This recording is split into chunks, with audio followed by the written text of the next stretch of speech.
This is our very first program in this new speaker series of Right to Believe. I am your host, Howard Self. I have the honor and pleasure of serving as the president of Right to Believe. Right to Believe is a not-for-profit organization based in the United States of America. Our mission is to uphold the fundamental rights of religious freedom for all. We represent tens of thousands of individuals who are fighting to protect the right to believe in one's religion without undue governmental interference. Religious freedom is a fundamental human right, a critical keystone for any prosperous society. The theme for this series is, quote, "We are all God's children. Together, we will protect our right to believe," unquote. This speaker series will feature spiritual leaders, educators, civil activists, and governmental officials from around the world speaking on various topics related to religious freedom. Today, I am joined with my friends, Dr. Michael Zablan from the Philippines and Dr. Kishore Rajhandari, who is coming to us from Nepal. Both are very strong advocates for religious freedom. In fact, this series itself is the brainchild of Dr. Zablan and Dr. Kishore.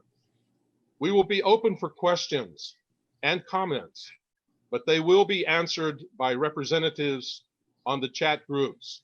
So please, anytime during the program, please submit your questions or your comments on the chat.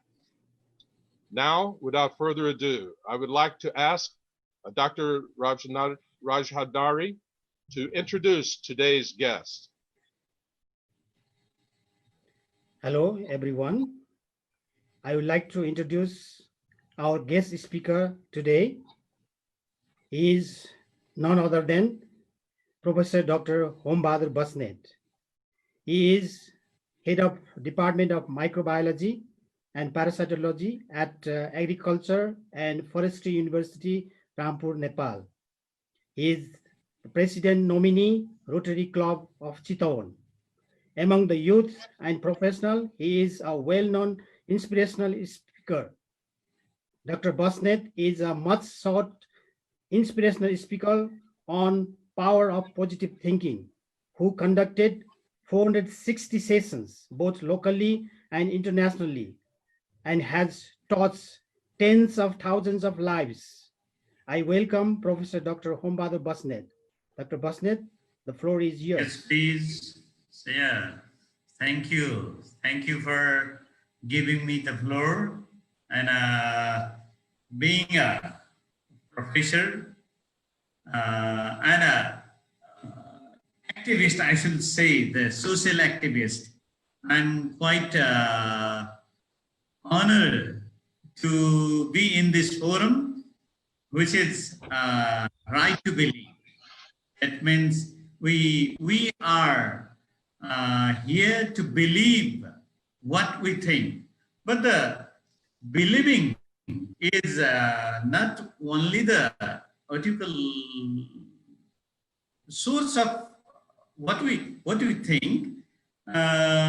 In my one feeling, what I would like to say is every individual has right to believe whatever we want, but not everything, whatever we believe is the right. We have the right to believe and whatever we think in our mind, but whatever we think is not the right in my way of feeling, but everyone has the right. And in Nepali context, in Nepal, we have different type of religion in country. Like we are more than 81% are Hindus, and around 9% they are Buddhist, and around 4.4% they are Muslim. And we locally, one type of religion that is we call the Kirati religion, they are around 3%. and Christianity around 1.4%, and Sikhs, Judaism, and other small religions are also there in very minority. That's why Nepal is such a country which has different type of religion, and we all respect each other. And there is not sometime there is evolve of criticism of the other religion, but most of the time we live believing others' religion too. And majority of the people are Hindus, and Hindus people, they believe in other ideology, other feeling also. That's why, in my opinion, what I feel is every individual has the right to believe whatever we think, and we usually in our context, even whoever are in near, we don't think of he is a different religion or something like that. When the name comes in front, then only we realize, oh, you are from that part of the religion, something like that. That's why in Nepal, we don't have that sort of conflict regarding the believing. In this context, I don't have much about to say about those things. That's why I would like to come into the conversation by the question.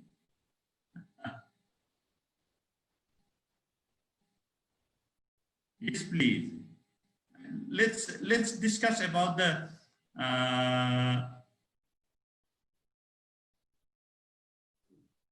may I have some questions from you people, and I'll talk in that one. Then only I think it goes in a. Thank you, Dr. Bosnet. Thank you for kicking us off with those important words. And now we will begin our discussion. Dr. Kishore and Dr. Zablan, feel free to chime in anytime during our discussion very freely. But I'd like to start, Dr. Bosnet, by asking you, what are your thoughts on the role religion has in society?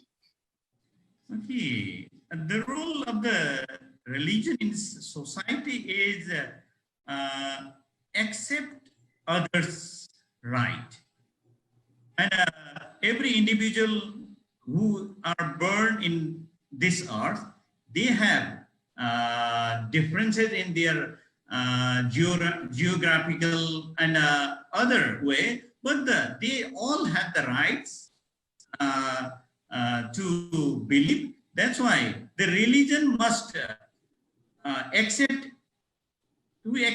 any religion is the right of every individual of this earth. And none of the religious concepts are conflicting each other. But the religious leaders brings the conflict in between because of their additional thought and other feelings. That's why every religion is for humanity, and that humanity comes, it's the love, service, support, kindness, and the belief. That's why the person who brings conflict is not the religious people, I should say, and cannot be the spiritual person.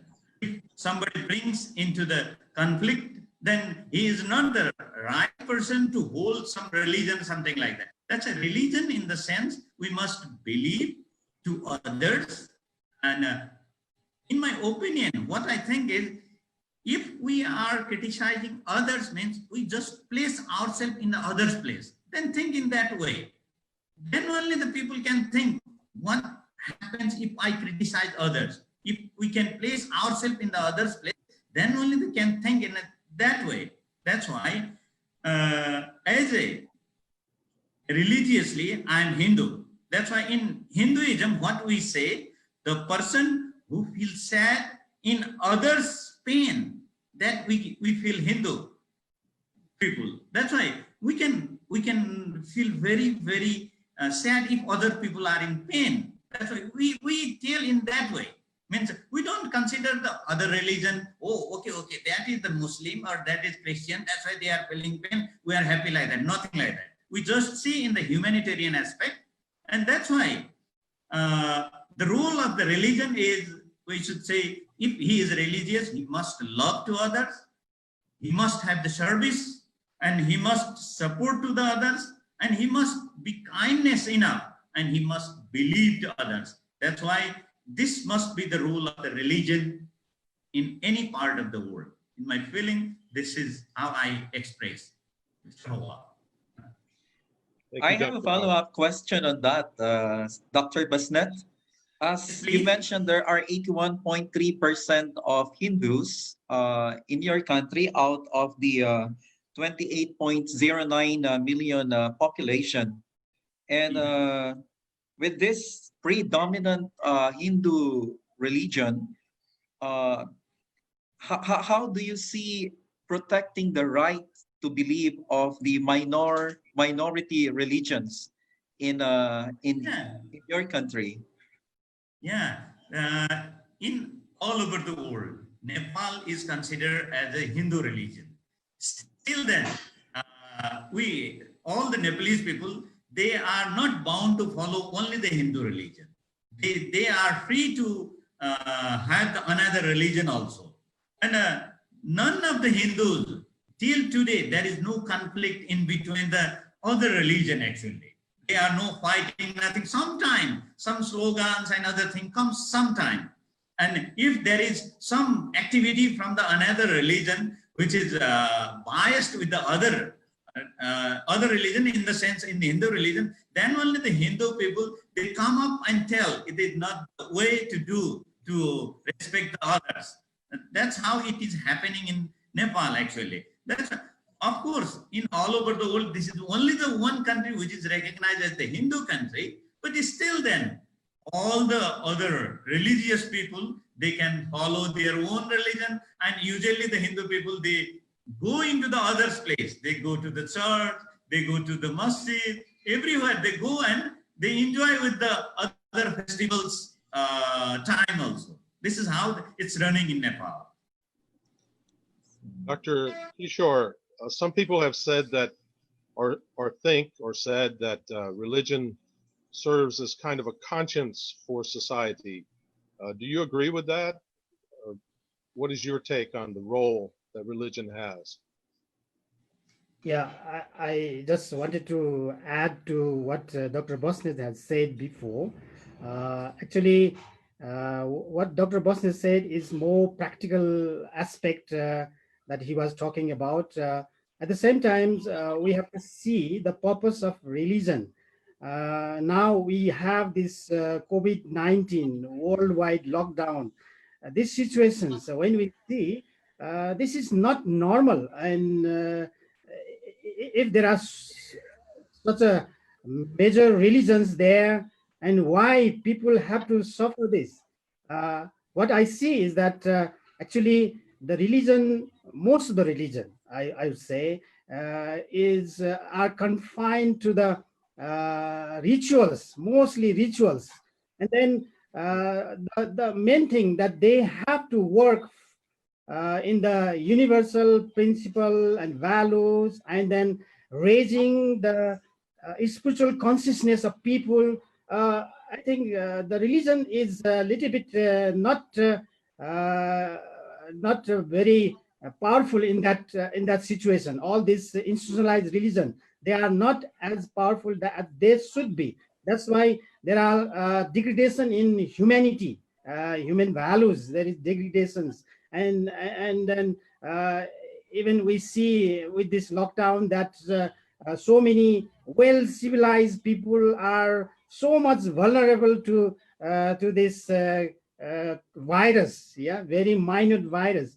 That's why I think the religious role that they have to play is not being played. And then people are not in the right spiritual consciousness that they could develop, they could cultivate and that's why we have become very back in the spiritual consciousness. So religion's role is to bring that higher spiritual consciousness to Exactly. society. I see. Do you agree with that, Dr. Bosnet? Yeah, in my sense, religion and spiritualism is, I feel, a little bit different. In the religion, there is conflict. Always people, they blame to the another religion. This is this, this is this. But when we come into the spiritualism is the ultimate. We always think of the Almighty. There is only one, we tell. But if we come into the religion, then we think of the God. This is my God. This is my God. Once upon a time, I talked with the Michael Jablon actually about this Almighty and the God about.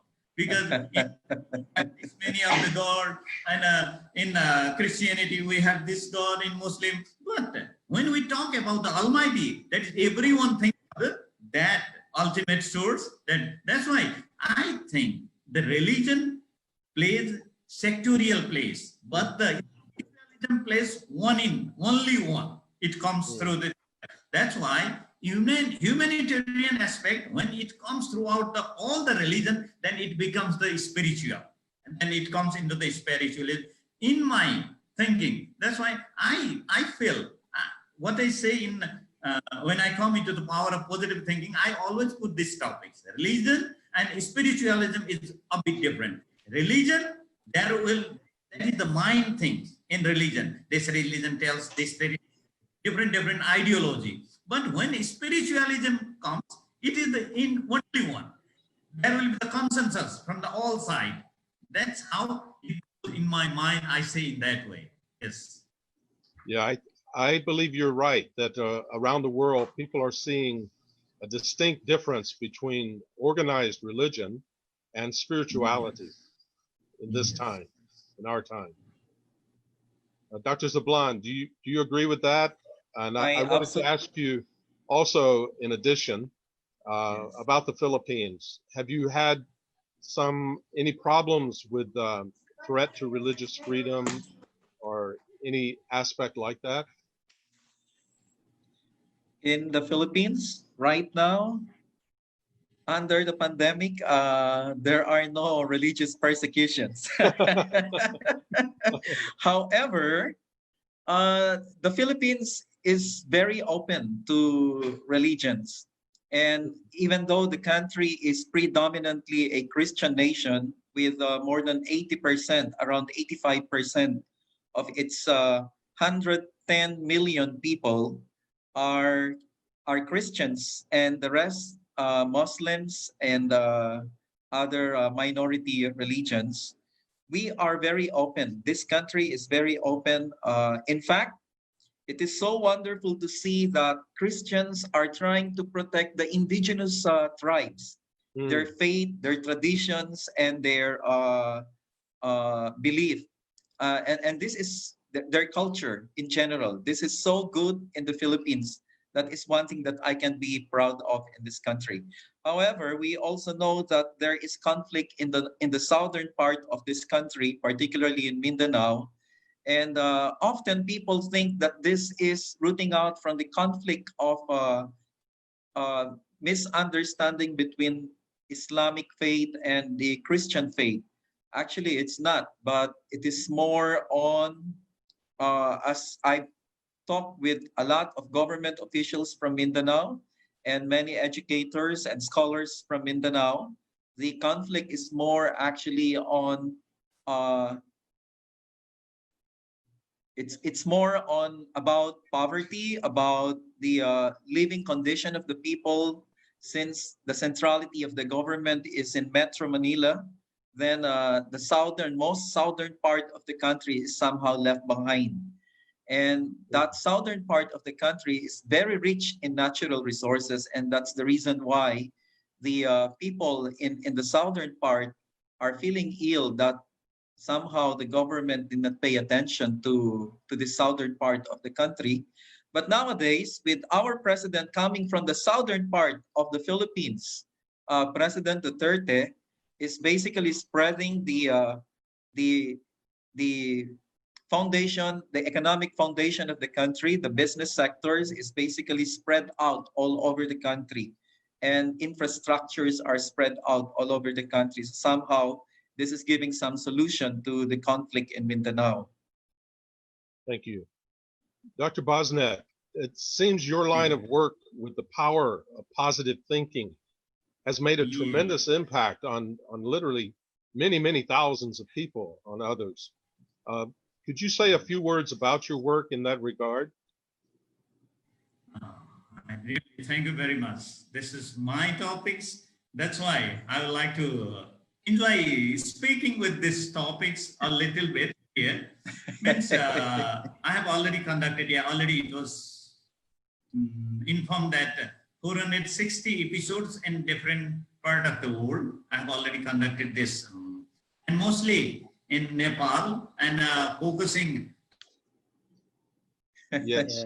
Meanwhile, I want to add something to what Dr. Bosnet has said before about the religious freedom and then security to the different religion in Nepal. Is it okay? Please do. Okay. I think Nepal is naturally, I mean, by nature, we are very diverse. A small country, but very diverse. That's why our social aspect also so much diverse that we, by socially, we can accept the diversity. That's why any new people, if they are there, even different than our own religion, accept. There was interruption with my internet, actually. Welcome back, Dr. Bosnet. Yeah, that's how I was worried because there was interruption time for the internet, but luckily it came. I was going to put in data. Anyway, okay. In this matter, Dr. Kishore was quite helpful, and KP, he was another my right hand to conduct the different hundreds and hundreds of the sessions in different part of the Nepal, actually. Even he was in Thailand also along with us. I think for the first, it was the second time the Michael also heard, once in Nepal and once in Thailand, this program.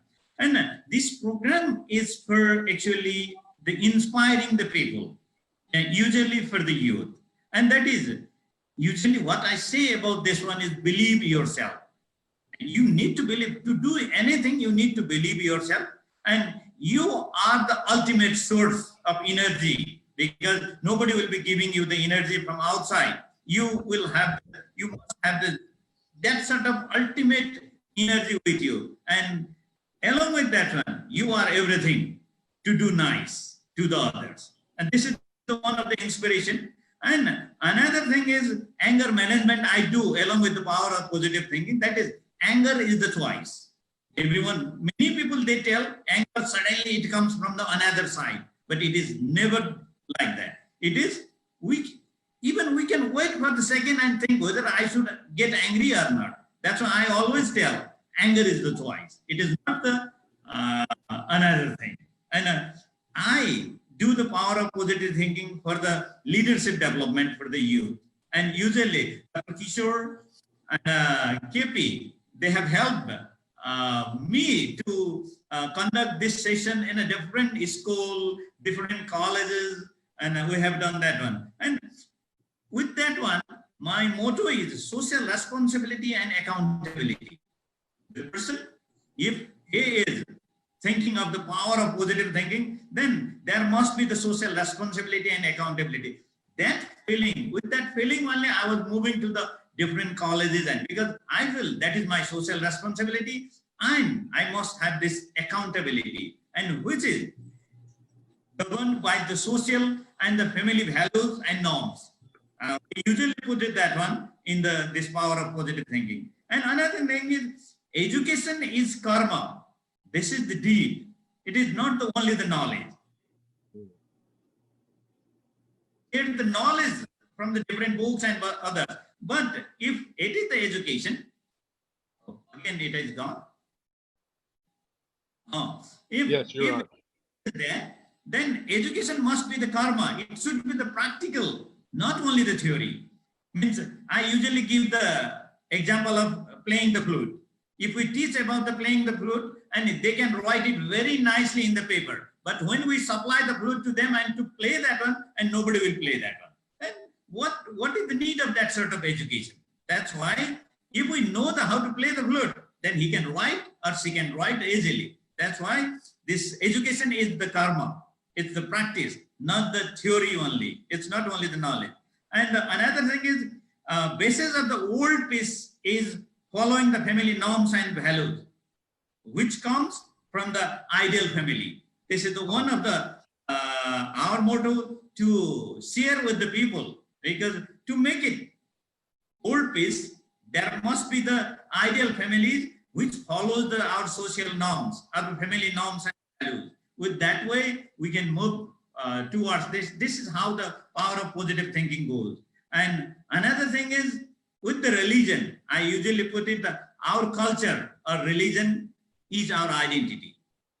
That's why this is the right of the belief which comes in this power of positive thinking also. In 2 or 3 slides, I usually put it this one: our culture or our religion is our identity. Because we are in the different part of the world and we have different type of culture. And because of that part of the world, people are following that culture. And we are in the different part, and it is not like that we should hate them or something like that. Because it is their how we are believing our rights, and same way they will also believe their rights.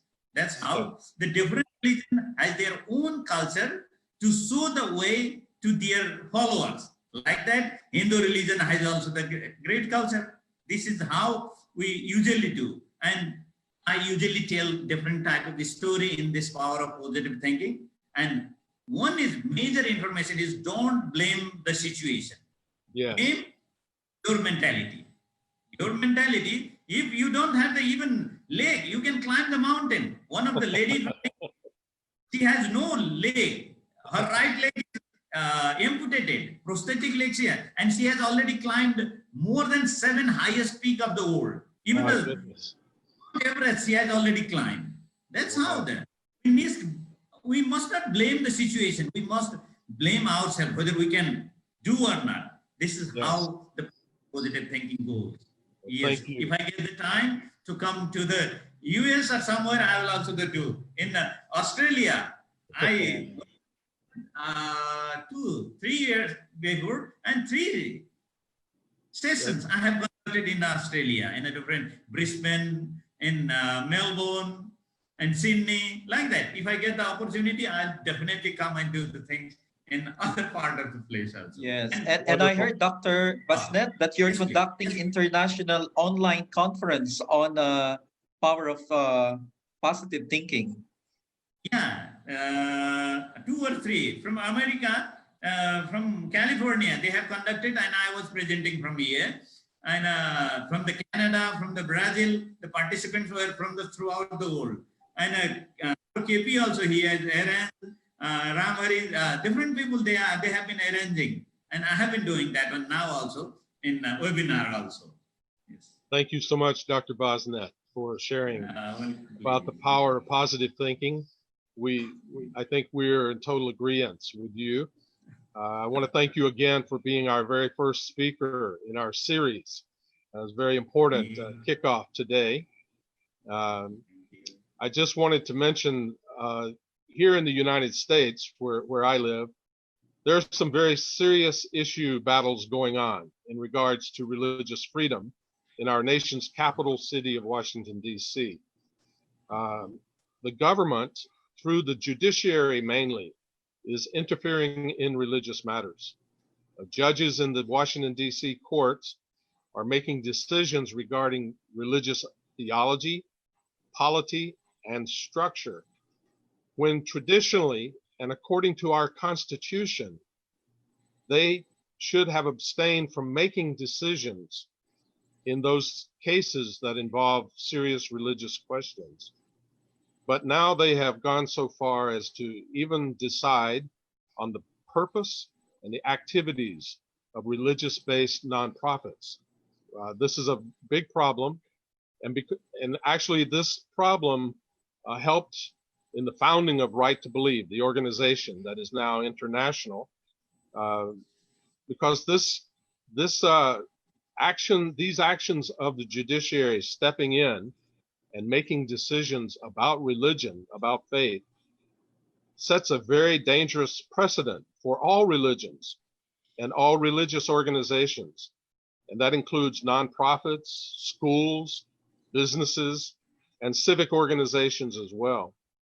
And I know that what happens here in this country could also set serious implications and precedents for religious freedom in other countries as well. So this is a big concern for us. Dr. Bosnet, I heard that you sent a letter to the Washington, D.C. court regarding these kinds of matters. I want to thank you very much for being a part of that campaign. Please, would you share your final thoughts for our session today? Just a few moments. Thank you very much. Yeah, it was, the letter was one, this is right to believe.